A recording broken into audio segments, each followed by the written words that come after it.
How can you not like me? Okay, I'll tell you. You are the biggest tease I know. You constantly set up these plot lines only for them to either go nowhere or they are completely unsatisfying. You take the liberty of bringing back an actor that is associated with Quicksilver knowing people would fall for the multiverse theory. And to add insult to injury, you made him an unfunny boner joke that not even morons would laugh at.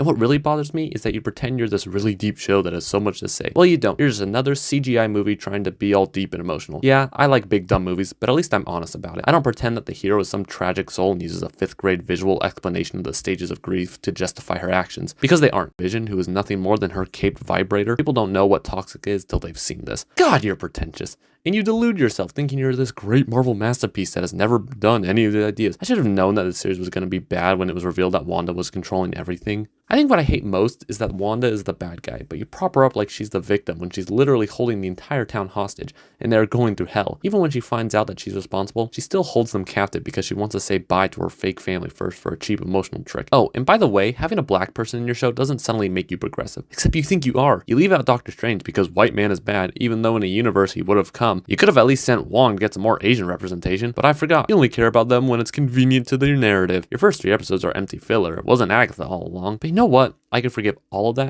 that, if you weren't such an MCU property. That's the worst of it. You're just another generic Marvel property. Well, see ya, WandaVision. Thanks for the fucking show. From the first promo, all of us knew that WandaVision was going to have some kind of big mystery, but unlike everyone else, I waited till the whole series was out before I judged the show, since a mystery show's only as good as its rewatchability. Otherwise, Shyamalan and J.J. Abrams would be the greatest mystery directors ever. I find myself drawn to infinite possibility and that sense of potential, and I realize that mystery is the catalyst for imagination. Now, it's not the most groundbreaking idea, but when I started to think that maybe there are times when mystery is more important than knowledge. I honestly didn't think I was going to be proven right to this extent. To be fair to the show, I'll go over the good parts because there are some. Elizabeth Olsen killed it. She was easily the best actor here despite having the worst character. Paul Bettany was also pretty good. Actually, all the actors did a pretty good job regardless of their character's quality, except Tiona Paris, who was just as boring and lifeless as her character. It's not a good thing when I'm more invested in the android than her and her stupid powers, but I'm getting sidetracked. Good things. Jimmy Woo was funny, I guess. Don't really have much to say. Episode 8 was decent since we got to see more of Wanda's character before it got brutally assassinated. And I don't know. It was neat to see these different eras of TV. Trust me, there's a lot I could rip this show about, but I'll focus on the biggest one. The way the show portrays Wanda as a character in relation to her actions. Wanda is the bad guy. There's no way around it. Instead, Wanda is portrayed as the victim.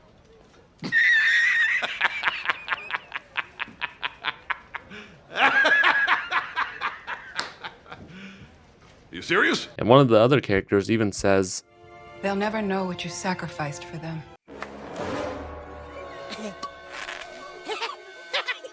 That's a good one. Very nice. okay. You have a character go up to another character whom everyone in this show knows she's been controlling the Hex, the events that go on, and the people whom she is holding hostage while simultaneously torturing and controlling them like conscious puppets. Please help me. What day is it? How long has it been? Where's my phone? I have to call my sister. You have to stop her. Stop who? She's in my head. None of it is my own. It hurts. It hurts so much. Just make her stop. Just make her stop!